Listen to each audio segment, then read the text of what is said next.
Commonly used surgery is total hysterectomy with salpingo oophorectomy. Here you can see the dotted line. The uterus as well as the cervix is being removed along with the fallopian tube and ovary. Here we can do unilateral salpingo-oophorectomy as well as bilateral salpingo-oophorectomy, as you see in this picture. Otherwise, radical hysterectomy.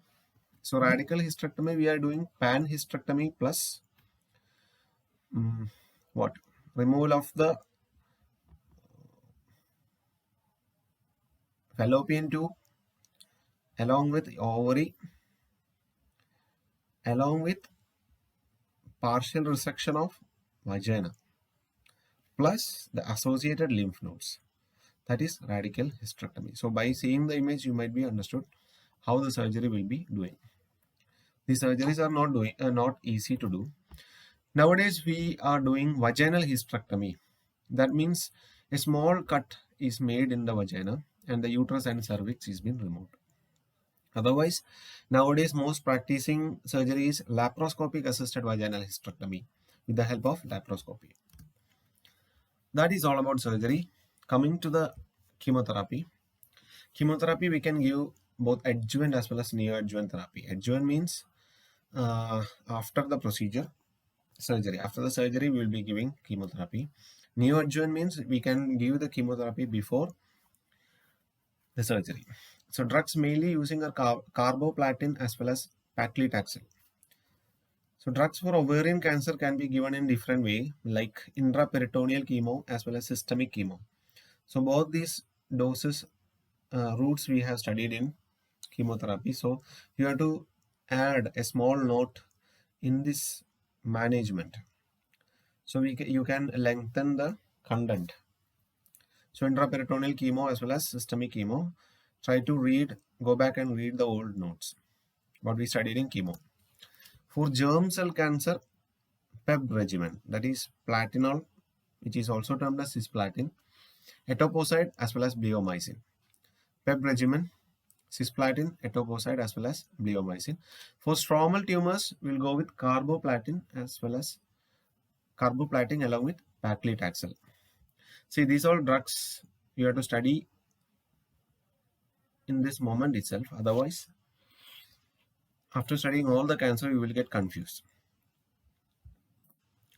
Radiation, mainly radiation is used only in untreatable cases or advanced stages of ovarian cancer. If we are using external radiation therapy is commonly used, abdominal as well as pelvic radiation. External abdominal as well as pelvic radiation therapy we are commonly used. So there will be some preventive measures. The patient, that means prevent the ovarian cancer. We can use oral contraceptive. We can prescribe the patient or woman to use oral contraceptives so that it will control the hormonal levels and it can prevent to an extent. But it is telling that by using the oral contraceptives, the patient can have the risk to get breast cancer. So there is some issue. So that is under the research trials and all. Next is dietary modification. Fatty content diet should be avoided. That is the main thing. And allow the patient to pregnant as well as initiate the breastfeeding. That can prevent most of the gynecological related cancers. Genetic counseling should be given when persons are having means family members are having these similar cancers or any type of cancers. Tubal ligation, fallopian tube can be ligated because most of the ovarian cancer will start from the fallopian tube. So ligating the tube can prevent in somewhat cases. Ovary removal, otherwise in risk cases we are removing the ovary itself. But these are things are very difficult to practice. So consider a person is going to a gynecological doctor for getting some information. So if the doctor is explaining about the preventive measure for ovarian cancer, how the person will accept this? Still a question mark. So nursing diagnosis, we can keep the anxiety related to either diagnosis of the cancer, the fear of the pain, possible perception of loss of femininity, uh, and disfigurement. Because if the patient is going surgery, hysterectomy and all, you can think or imagine. Disturbed body image related to altered fertility, as well as fear about sexuality, as well as relationship with the partner, as well as with the family. Acute pain related to surgery, as evidenced by pain scale reading.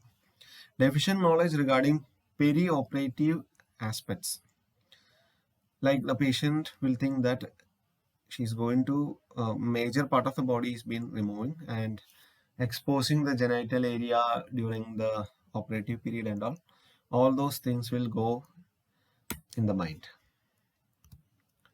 So for relieve the anxiety, we have to be with the patient, because unfamiliar environment, the effects of the surgery on body image and the reproductive ability and the fear of pain, and main thing is feeling of embarrassment about the exposure of the genital area in the perioperative period. All those things will increase the anxiety in patient. So we have to be with the patient, we have to explain properly. These all things should be done. These all preparation should be done. Possibly a patient, we can arrange a meeting with a similar patient who undergone successfully with the surgery and living normally. So improving body image, there will be concerns such as the inability to have children and effect of femininity and effects of surgery on sexual relationship and all these things need counseling. Okay, so we have to inform that the vagina will not be affected and the patient is able to do sexual intercourse after the tissue heals, and the sexual satisfaction and as well as orgasm arise from the clitoral stimulation rather than from the uterus. So we have to inform the patient like that only. Then only the patient can somewhat control the anxiety. But here one problem is there: in radical hysterectomy, we are removing partial vagina. So in that cases, the sexual intercourse will be difficult. That also should be properly explained. So that is all about ovarian cancer. Thank you.